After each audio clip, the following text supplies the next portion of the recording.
Welcome on into this edition of Warchant TV. Gene Williams, Irish O'Fell, myself, Aslan Hajavani, to talk about the Noles on the offense, talk about the depth chart. But first, let's talk about the Ultimate Seminoles Sports Source, warchant.com. If you're not a member, use that promo code WARCHANT30 for 30 free days of access to the website. You're watching us on YouTube. We're going to give you some great information. I can assure you of that because Gene and I are here, and I'm not going to do a lot more talking in the next 30 seconds. Hit the thumbs up. Subscribe to our YouTube channel as well.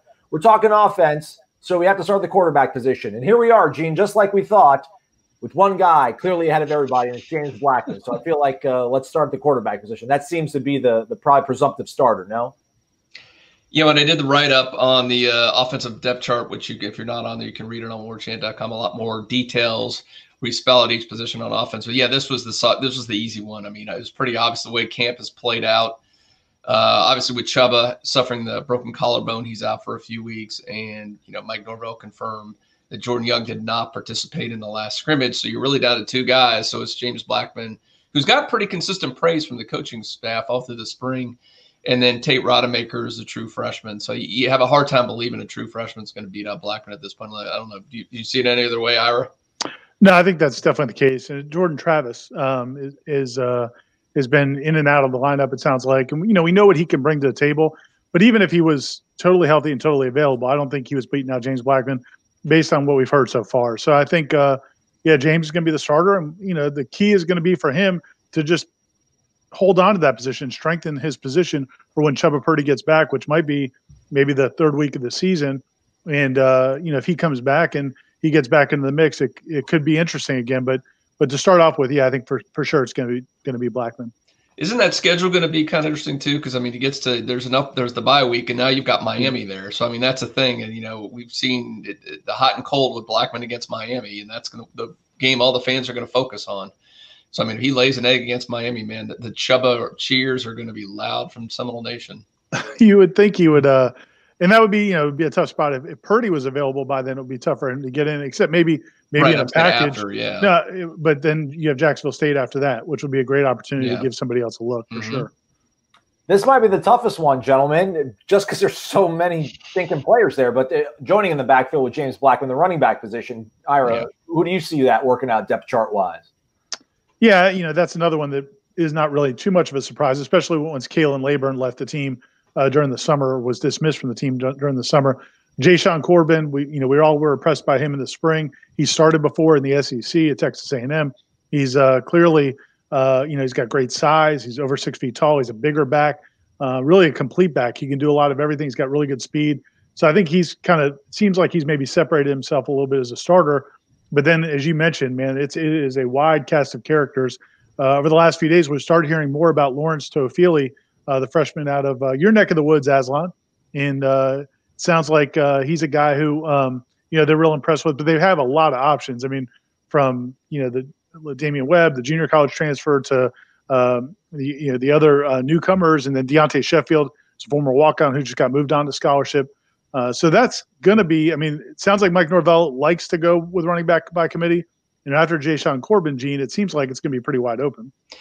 Yeah, for the first time, what we heard after that last scrimmage, maybe Tofieli, I remember talking to Dillingham on signing day and how excited he was about Tofieli. He just beamed talking about the kid, and we've heard a lot of positive stuff, and apparently he's one of the few highlights from the scrimmage last Saturday. So maybe he's working himself the number 2 role. We haven't really heard much about Ladamian Webb, who we kind of thought he's a junior college transfer, a little bit more experience. Maybe he'd work into that number 2 role. I've heard he may be a little banged up. Something's going on there. So Tofieli is a great chance. Now, I think when you talk about some of the other guys like a Corey Wren, I think because of his speed, I think there'll be some packages and some situations. I don't think he's going to be a regular guy in the backfield, but I can guarantee you Dillingham and Norvell are going to come up with some packages to get him out in space to utilize that, almost world-class speed. Also Jakai Douglas, who I think has had a good camp as well. He was here in the spring, got a little bit of a head start. I think he's another guy I think that they're going to work. You'll see these running backs in the backfield. You also see them split out as slot receivers as well. Looking back on their time at Memphis, especially Mike Norvell's, they ran a lot of 11 personnel, 1 back, 1 tight end, which means they would go 3 wide. We know Tamorian Terry will be on one side, and he's actually going to be flipping both sides of the field, it sounds like, this year, Gene. Who else are the 2 receivers you think they'll trot out there to start the season when they take on Georgia Tech September 12th? Yeah, the only sure thing is we know Terry's going to be out there, but I mean, after that, yeah, it's still kind of up in the air. I mean, what's thrown a wrench in this whole thing is the status of DJ Matthews, and I asked Mike Norvell recently about him, and he didn't give a warm and fuzzy about it. You really have to wonder, is he going to be back on the team or not? We just don't know at this point. So let's assume he's not. If he is, and I think he's probably your main slot guy, but Keyshawn Helton seems to be getting pretty close to being back to full health. We saw what he could do on the field last year. So, I mean, if he's healthy, I think he's got to be one of the guys out there. And then, it seems like Warren Thompson's made up, is in better standing with the team right now. He seems to be the most logical choice to maybe be the guy that lines up on the opposite side of Terry, just because of his size, speed, ability, and everything he's done out there. I don't know. Do you see a different maybe starting three against Georgia Tech, Ira? Well, I think, I'm a Keyshawn Helton guy. We all know that. So I would push for him. Even if DJ's available, I'd still go with Keyshawn Helton. But, Jordan Young's another option out wide. I think, we've a lot of us wondered why he didn't get to play more last season. We got to speak to him recently, and he talked about, just trying to be more dependable. And I think that's the key for that whole position group. You've got a lot of guys that are athletic. They've got some size. They've got some ball skills. But being dependable, knowing that they're going to run the right route every single time. And we all know that, last year, kind of the staple of that Kendall Briles offense is how simple it is. And it's supposed to be really easy, and it's very quick, and it's all about the tempo. This offense is a little bit different. It's a little bit more of a pro-style offense. When we talked to Ron Dugans the other day, he talked so much about the depth of routes and being particular and being precise with every step they take on their routes. That's a different ball game than what they've played the last couple of years. So I think I wouldn't be surprised if you see different guys get some opportunities as the season goes on, because I don't know that they're going to be totally enamored with any two or three beyond Tamari and Terry. I think it's going to be a pretty open casting call. And let's not forget Isaiah Bold made the move over there. We learned this week from safety, and I wondered, that's obviously, I think, some of the depth issues they've had, maybe they're having or will have at wide receiver, and then the emergence, I think, of Travis Jay has given him another solid safety there. So the initial reports that Isaiah's done really well. A couple of the freshmen we've heard about that have flashed, Brian Robinson, Kentron Portier, those two guys, I think they've done well enough that you're going to see them get some opportunities this fall. And I think you pointed out, Ira, to Mike Norvell with the new rule on eligibility, there's no motivation to try to redshirt anybody. So you might as well give these freshmen as many opportunities as you can. Yeah, and we'd probably be remiss to not mention Aslan's guy, Pokey Wilson, Ontario Wilson, who has started a lot, has played a lot. We have not heard his name much coming out of practice lately, but from everything we are hearing, he is, he's part of the program, and he's a guy that has played a lot. He's not one of those guys that people leave the stadium on Saturdays raving about what Pokey Wilson did. But at the end of the game, when you look at the stats, a lot of times he'll have 4 or 5 catches for 80 or 90 yards. He's certainly got speed, and he's been a productive receiver. Yeah, my preseason top 40 is not looking all that hot right about now. Moving on to pass catchers, let's also talk about tight ends real quickly. I guess Cam McDonald, then Wyatt Rector, then Preston Daniel. I imagine that's probably the way it's going to shake out at tight end, Ira. Yeah, I mean, we heard a good bit early about Carter Boatwright, the freshman out of Moultrie, Georgia. He's obviously got really good size. Haven't heard as much about him lately. It sounded like, it's tough as a freshman to handle all. There's a lot in that tight end position in this offense. It's not like some offenses where it's kind of vanilla. The tight end, the 3-back, as Mike Norvell likes to call it, is it's got a lot of different responsibilities. It might be a lot to ask of a true freshman. Although, as you mentioned, Preston Daniel, a walk-on from the Memphis area, has really impressed them. And but yeah, Cam McDonald's the guy. Looks like he's done well in scrimmages from the limited video we've seen from him. And and then as you said, Wyatt Rector made the move from quarterback. They just put him on scholarship. I would think he's a guy that could help you in the receiving game. I don't know if he's capable yet to help you as a blocker. That Jordan Wilson loss was a big loss. Yeah, that's what I was going to say. I mean, they were kind of set. They had a good situation with Jordan Wilson in there, and I think with him gone now, man, it puts a lot on Cameron's shoulders right now. I mean, he's going to have a lot to do, and let's say Wyatt can go in, I think, and do some receiving, but in terms of getting there and being an every down guy that's going to block and, like you say, line up in all those different positions, man, they really need Cameron to come through and have a big season. All right, thanks for watching. Who cares about the offensive line? Yeah, I was going to say, can we just skip the next one? All right, offensive line, Gene.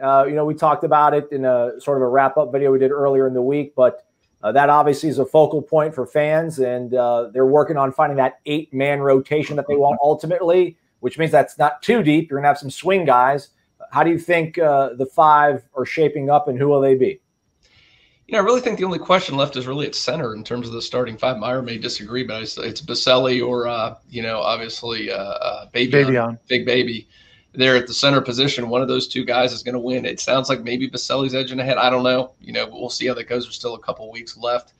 I really think the 2 tackles, Darius Washington has got to be one of them. And then obviously Love Taylor at the other tackle. And then, you got to have Lucas in there. Is probably your most talented offensive lineman on there. And I would think Brady Scott is probably the other, although, Maurice Smith might be pushing in there for one of the guard spots as well. But man, when you get to trying to figure out, that 8th guy, it's got to be a tackle. I don't know if Ira has an idea, because you can't just have those 2 tackles. There's always injuries. I don't know if Ira, you got any idea who might be that magical 8th player? Yeah, I mean, I think it's going to be Robert Scott, true freshman. Okay. Wow. I think he's going to be the guy. I think he's really impressed them. He's certainly a guy physically that looks the part. I think, and that's the thing, for Florida State fans, you can only hope for so much out of the offensive line this season. But they do really love Robert Scott for the future. They love Thomas Schrader for the future. Maurice Smith, as you mentioned, is a guy who is probably the center of the future. Dante Lucas is only a sophomore. So, Darius Washington, who's probably going to start at tackle, is only a redshirt freshman. So when you look at it from that perspective, this line may have some pretty good days ahead of it. We just don't know if this year is going to feature any of those good days. The optimism abounds from Ira about the offensive line. Wow. No, I agree with Robert Scott's obviously the future there. You hate to have to rely on the true freshman, but they did it last year with Darius, and he did at least he held his own. So maybe there's a chance, or you really would have wished that someone like a Chaz Neal or Jalen Goss would have emerged, but we just have not heard anything about that at camp. Real quick, thumbs up, thumbs down. You think any possibility they bring somebody in the 11th hour on the offensive line, transfer-wise? I just don't think they've got the room. And I mean, people keep looking at the 85 scholarship limit, but there's the 25 a year also limitation that prevents them, as much as they would probably love to get another tackle transfer in here. They don't do it unless there's some loophole, unless the NCAA, which they probably should with everything going on, loosens up that standard right now. I don't think they can do it. Yeah, it's that's what I think. That's why they went ahead and did the promoted this 2 walk-ons, Deontay Sheffield and Wyatt Rector, on scholarship, because I think they realize they're not going to be able to bring anybody in because of those rules, as Gene said. So, they took a lot of transfers this offseason. They just, unfortunately, back then they weren't able to get the offensive tackles they wanted. Now, with the Pac-12 and the Big Ten shutting down, they probably could have gotten one, but who knew that was going to happen? Yeah. Florida State taking the day off Thursday, but we're not over at warchant.com. Plenty of content coming your way. And then Friday, when they resume practice, we'll be back at it, bringing you the interviews with live commentary and analysis. And we're tweeting it out and everything. So do stay connected to warchant.com. Gene, Ira, thanks for your time and knowledge, more importantly.